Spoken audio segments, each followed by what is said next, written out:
Victor Wembanyama, ce phénomène français qui est en train de redéfinir les standards de la NBA. Imaginez un talent brut, un géant de 2 mètres 24 qui allie grâce et puissance et qui semblait destiné à régner sur la ligue.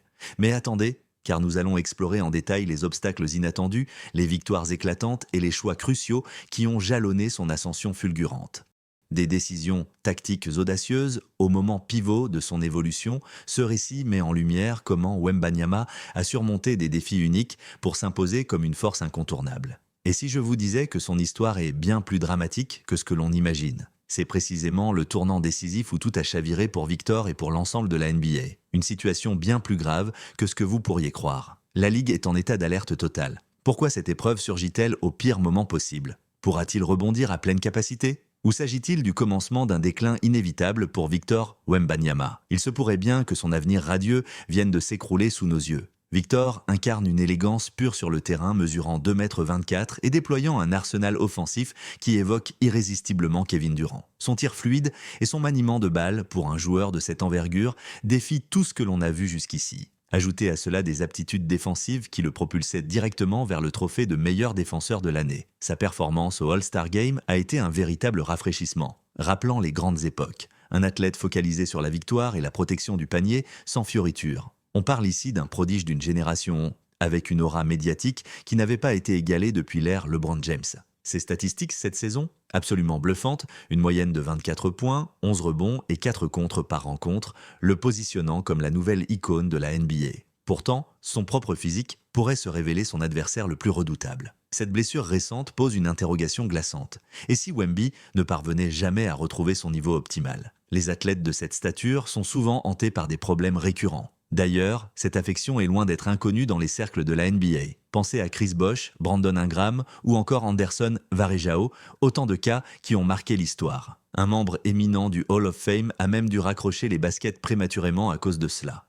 Chris Bosh, l'ex-star des Miami Heat. Malgré des efforts intenses de réadaptation et des essais pour revenir sur les parquets, les avis médicaux et les directives de la Ligue l'ont contraint à l'arrêt définitif.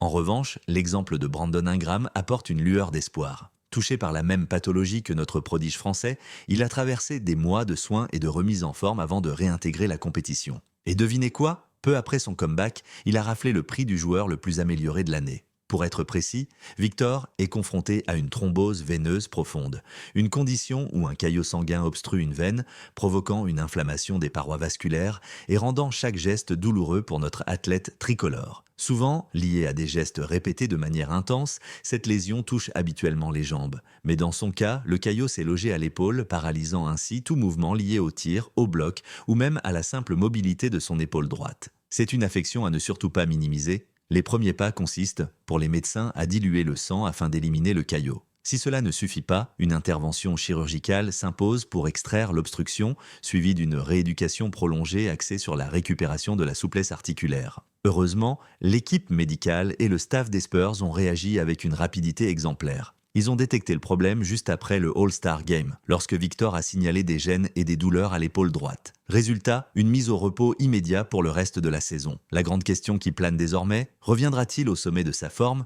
ou cette épreuve le marquera-t-elle à vie? Et si le passé se répétait? En NBA, les géants de cette taille ont souvent vu leur carrière s'achever de façon abrupte en raison de blessures persistantes. Après une campagne remarquable qui le menait vers le titre de défenseur de l'année, un changement bienvenu par rapport à Rudy Gobert, qui n'a pas atteint les 65 matchs requis pour l'éligibilité, Victor se voit privé d'un autre honneur, lui qui avait déjà empoché le trophée de rookie de l'année la saison passée. Mais gardons espoir, son potentiel en défense est tel qu'il pourrait bien décrocher plusieurs de ces distinctions au fil de sa trajectoire. Et maintenant, imaginons un scénario intrigant. Et si tout cela n'était qu'une manœuvre astucieuse des Spurs pour tanker discrètement et sécuriser un meilleur Pika à la draft, en mettant au repos leur star incontestée, Wembanyama, ils évitent les risques inutiles. Surtout depuis l'arrivée de De'Aaron Fox qui a insufflé une nouvelle dynamique à l'équipe, forgeant une cohésion qui les aurait potentiellement conduits au play-in.